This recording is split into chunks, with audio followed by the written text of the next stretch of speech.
I love great conversations. Hi, my name is Angel Jones. Thank you for joining me on 12-minute convos where I help you create a brand of your own unique, real self. Listen in as I have conversations with amazing people from all over the world. Good day, Erik Seversen. How are you going on this wonderful, beautiful day? It is a beautiful, dark morning in Los Angeles, so things are going well so far. Oh, it's wonderful. It's wonderful. Hey, it's amazing how time works, right? It's day here already. It's still dark where you are, but yet we're connected, right? Yep, I love it.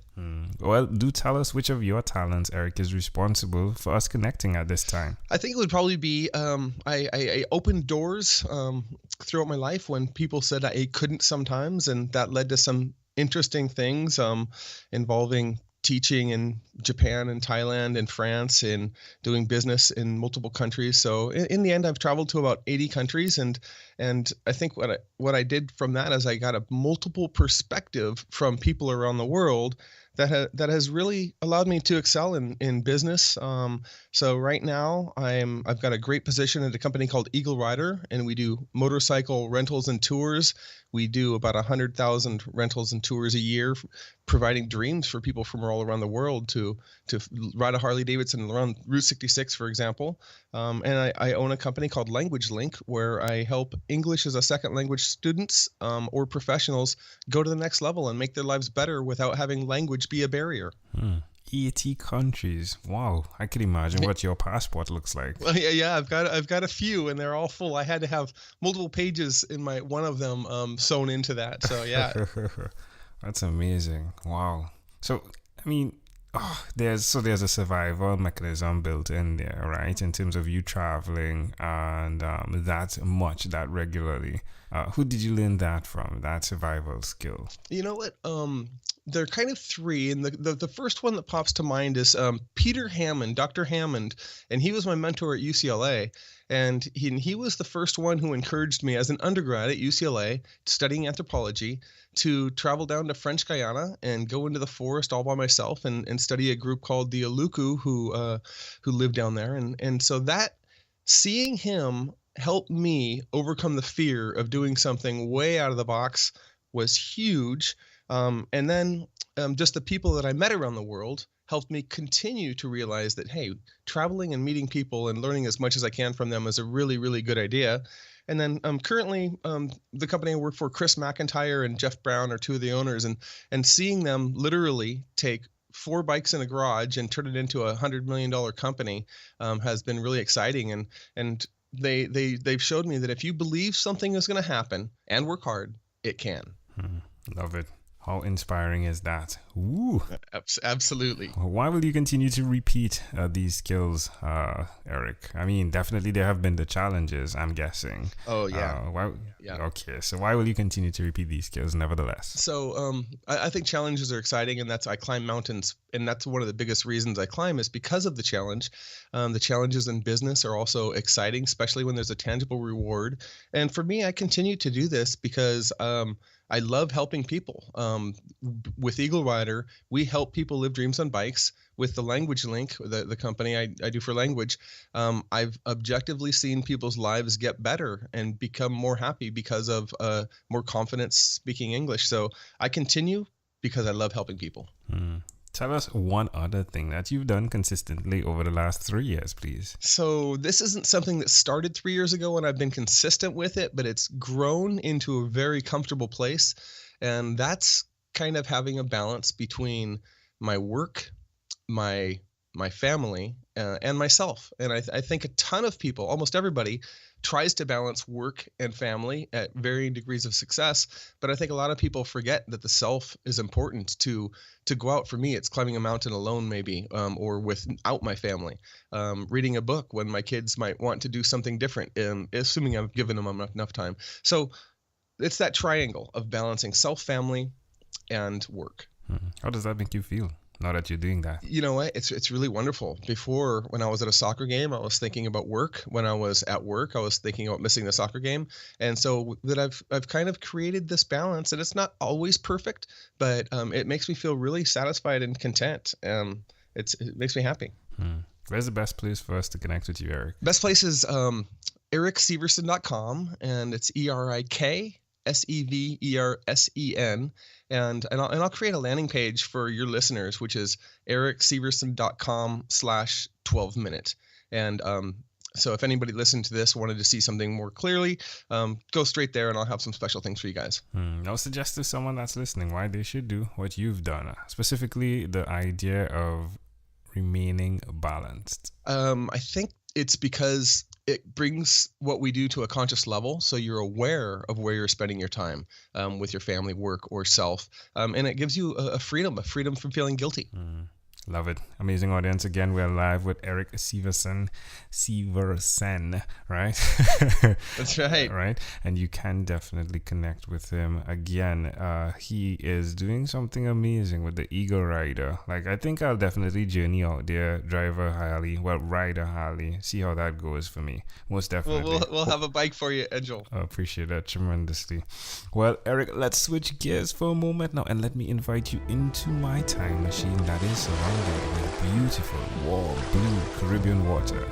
Erik, what is your earliest childhood memory? There are two. One is stepping over a garden hose, and I think I was 2.5, and I remember this clearly, but I don't know if I remember it because I've been told it so many times. But it was in front of my grandpa, and he was encouraging me to step over a fire hose. And at 2.5 years old, for some reason, it was difficult in the tall grass.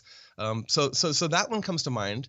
Another one, which I remember very clearly, is a little neighbor girl was visiting her grandparents at next door, and she asked me to take the training wheels off my bike to see if I could ride. And I was 4 years old, found my dad's tools, took off the training wheels, and gave it my best shot. And you did well, right? You know what? I did. I made about 5 full pedals before I crashed into the grass, and she came over and congratulated me like I won the Grand Prix. That's a beautiful picture. Yeah. So how do you see that memory connecting to who you are today? Both of them have to do with people. One has to do with a relationship I had with my grandfather, and the other a relationship I had with some young girl who was visiting her grandparents next door. So it's both people. I think I realized that people are very important in my life.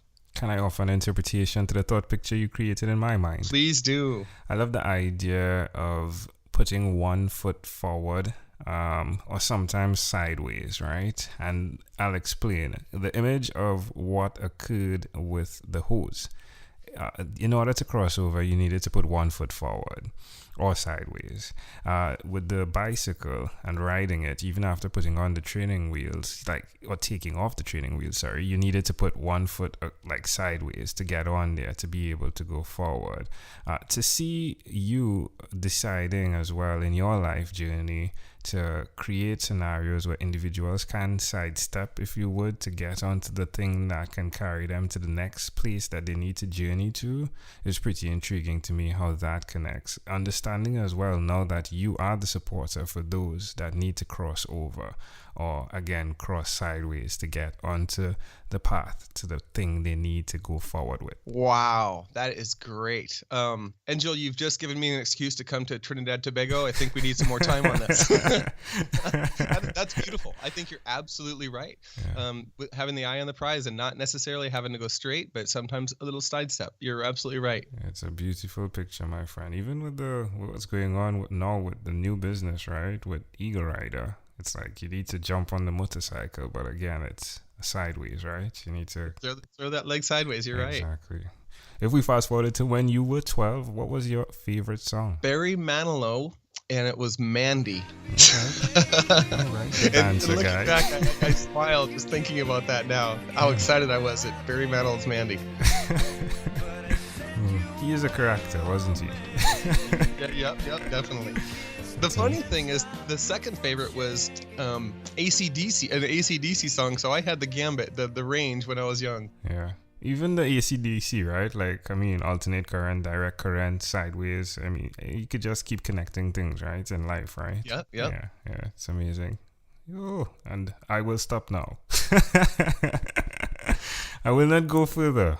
But I'll go further. Even the electricity, right? The current, the communication that you've created by just stepping out to 80 different countries and connecting with people. It's like your voice is electrifying right now. It's like I was about to ask you to the beginning, what type of mic are you using, Erik? But I think it really stems from who you are, especially having a conversation earlier on with Meredith, and she was expressing our voice and our vocals and how it's a vibration of who we are and how deep we are.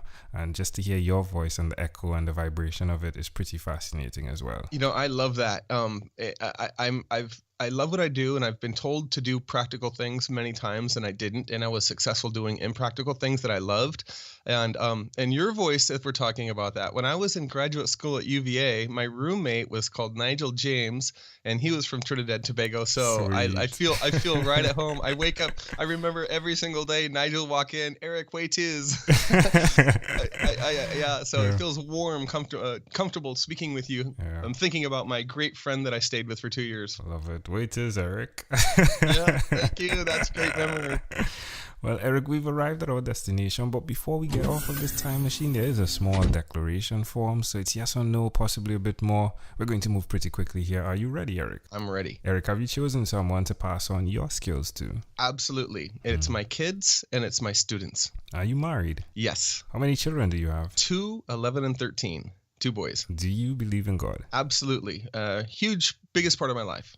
Do you have an inner circle of friends? Yes, and it's very important to me too. Do you watch TV for more than 3 hours a day? I do not. How about 3 hours a week? Yes. What about screen time, the phone and the computer? Is it more than 8 hours a day or less than 8 hours a day? It's generally less, minus a few times at work when I am forced to sit a little longer in front of it, but generally less. If you, Erik, had to share with us your own unique real statement, a statement that represents Erik Seversen, what would you say that is? I call it my number one motto, and I say it often, and it's things work out. Even if something bad happens, in the end, we'll find things work out somehow. Even like that little Erik that fell after putting off the training wheels, things work out. Erik, this has been a great pleasure. Before you leave, is there anything else you'd like to share with our amazing audience? So really happy to be here. Thanks again. We put this together quickly. I believe that Elon Musk's right when he says anybody has the ability to choose to be extraordinary. Ordinary people can choose to be extraordinary. I'm kind of living example of that, being a very average person growing up and done some extraordinary things. People can find me, like I said, erikseversen.com/12 minutes. And very happy to be here. Thanks again for having me. Love it. Great pleasure, Erik. Erik Seversen, thank you for being on What is Inspired by 12-Minute Convos with Angel Jones. Thank you for being on 12-Minute Convos with Angel Jones. Stay tuned for more from our advertisers. Diabetes is a mountain pandemic. It's a disease that's not acute but chronic. Similar to this rhyming method, I have simplified the definition, the signs and symptoms, and the complications of diabetes for both adults and children in my books, Poems for Patients, A Focus on Diabetes, and The ABCs of Diabetes for Children. These books are available on Amazon.com, and for more information, you can visit my website, poemsbyaj.com. That's poemsbyaj.com.